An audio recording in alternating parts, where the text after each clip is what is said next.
नमस्ते, मी वंदना. पुन्हा एकदा माझ्या चॅनलमध्ये तुमचं सगळ्यांचं स्वागत. सगळ्यात अगोदर आपण हा साडीतला ब्लाऊज पीस बघतोय. तर याला दंडावर पण आपल्याला हे काठ घ्यायचेत आणि पाठीवर पण आपल्याला हे काठ घ्यायचेत, म्हणजे दोन्ही बाजूला ह्या पिसाला काठ आलेत. तर त्याच्या अगोदर आपण हा 41 साईजमध्ये आपण पेपर कटिंग केली. तर मी जो पेपर कटिंग केली याचा फुल व्हिडिओ मी ब्लाऊज फिनिशिंग ह्या चॅनलला अपलोड केलेला आहे, यूट्यूब चॅनलला. बरोबर.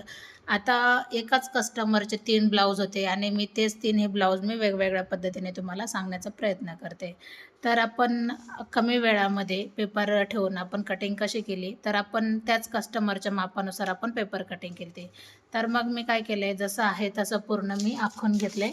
हे पूर्ण आखून घेतल्याच्या नंतर आपल्याला याची कटिंग करायची. आता जी बंद बाजू आहे ती माझ्याकडून आहे, तिथं मी पाठीचा भाग ठेवला. त्याच्यानंतर हा पार्ट मी इथं ठेवला, कटोरी इथं ठेवली आणि क्रॉस पट्टी त्या बाजूला, आणि उरलेल्या कपड्यामध्ये मी बाही कटिंग करणार.